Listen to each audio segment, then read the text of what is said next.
Hello मित्रों, स्वागत है तमारू भारतीय किचन गुजराती में। तो आज हूँ तमारी साथे शेर करीश मात्र 5 मिनिट में ज बनीने तैयार थई जाय तेवी गार्लिक ब्रेड नी रेसिपी। जो तमे घरे एकवार आ रीते आ गार्लिक ब्रेड बनावी लीधी ने तो तमे बहारनी खावानुं तो भूली ज जशो। आ गार्लिक ब्रेड खावामां एटली टेस्टी बनीने तैयार थशे। जो तमने मारी रेसिपीओ गमती होय अने हजी सुधी मारी चेनलने सब्सक्राइब न करी होय तो आवी ज नवी रेसिपी जोवा माटे मारी चेनलने सब्सक्राइब करी देजो। तो चलो रेसिपी शुरू करिए। तो सौ प्रथम गार्लिक ब्रेड बनावा माटे मैं अहीं 15 થી 20 नंग जेटली लसणनी कળી લઈ લીધી છે। તો તેને આપણે ખાણીમાં એડ કરી દઈશું અને દસ્તાની મદદથી આપણે તેને અધકચરી રહે એ રીતે આપણે તેની પેસ્ટ બનાવી લઈશું। તો અહીં લસણને આપણે એકદમ ફાઇન નથી પીસવાનું, આ રીતે આપણે અધકચરી પેસ્ટ રહે એ રીતે આપણે તેને વાટીને રેડી કરવાનું છે। તો લસણની પેસ્ટ એકદમ સરસ એવી વટાઈ ગઈ છે, તો તેને આપણે એક વાટકીમાં કાઢી લઈશું અને હવે આપણે તેની અંદર 1 ચમચી જેટલું આપણે બટર એડ કરીશું।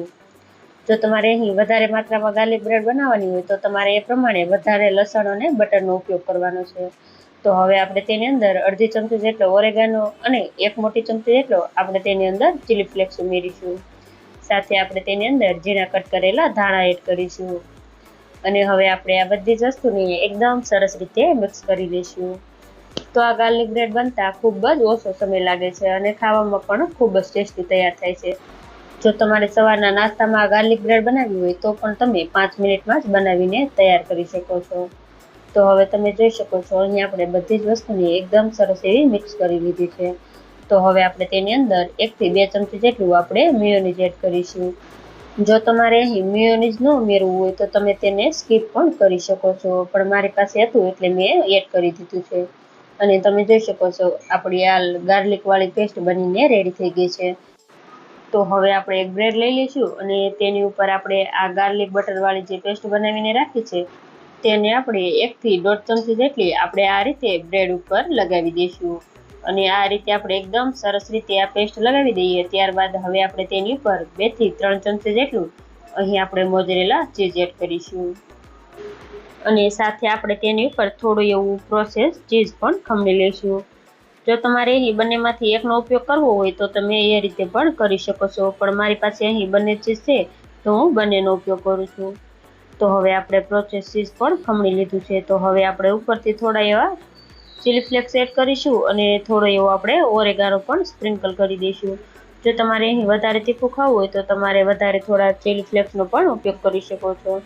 તો હવે આપણે આ ગાર્લિક બ્રેડ બનાવીને રાખી છે તેને આપણે કૂક કરી લઈશું।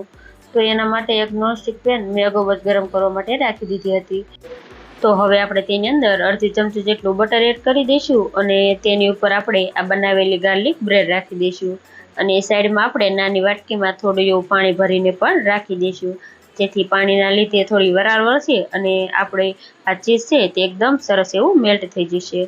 તો હવે આપણે ઢાંકણ ઢાંકી દઈશું અને મીડિયમ ગેસની ફ્લેમ રાખી 3 મિનિટ સુધી આપણે કૂક કરી લઈશું। તો 3 મિનિટ જેટલો સમય થઈ જાય એટલે હવે આપણે ઢાંકણ ખોલી લઈશું। તો તમે અહીં જોઈ શકો છો આપણી ગાર્લિક બ્રેડ છે તે બનીને રેડી થઈ ગઈ છે અને તેમાં રહેલું બધું ચીઝ એકદમ સરસ એવું મેલ્ટ થઈ ગયું છે। તો હવે આપણે તેને એક પ્લેટમાં કાઢી લઈશું અને આ જ રીતે આપણે બીજી ગાર્લિક બ્રેડ પણ બનાવીને રેડી કરી લઈશું। તો સૌપ્રથમ આપણે એક બ્રેડ સ્લાઇસ ઉપર આ રીતે આપણે ગાર્લિક બટરવાળી પેસ્ટ લગાવી દઈશું, સાથે થોડું એવું મોઝરેલા ચીઝ, થોડું એવું પ્રોસેસ ચીઝ ખમણી લઈશું અને થોડા એવા ચીલી ફ્લેક્સ અને સાથે થોડો એવો આપણે ઓરેગાનો પણ એડ કરી દઈશું। આ રીતે આપણે બધી જ વસ્તુ ઉમેરી હવે આપણે આ ગાર્લિક બ્રેડને પણ કૂક કરી લઈશું। તો એના માટે એક નોનસ્ટિક પેનમાં અડધી ચમચી જેટલું બટર આપણે એડ કરી દઈશું અને તેની ઉપર આપણે બનાવેલી ગાર્લિક બ્રેડ રાખી દઈશું, સાથે એક વાટકીમાં થોડું એવું પાણી ભરીને પણ રાખી દઈશું અને 3 મિનિટ સુધી આપણે ગાર્લિક બ્રેડને કૂક કરી લઈશું। તો તમે જોઈ શકો છો અહીં આપણી આ ગાર્લિક બ્રેડ પણ બનીને રેડી થઈ ગઈ છે। તો આપણે આ જ રીતે બધી જ ગાર્લિક બ્રેડ બનાવીને રેડી કરી લઈશું।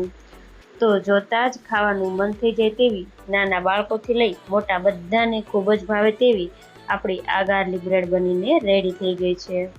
તો તમે પણ સવારના નાસ્તામાં કે પછી સાંજની હલકી ફુલકી ભૂખમાં પણ બનાવીને ખાઈ શકો છો।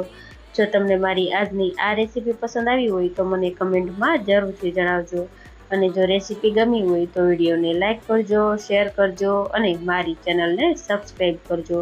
અને આવી જ નવી રેસીપીઓ માટે બાજુમાં આપેલા બેલ આઇકન પર ક્લિક કરજો, જેથી તમને મારી નવી આવનારી રેસીપીઓના નોટિફિકેશન સૌથી પહેલાં મળે.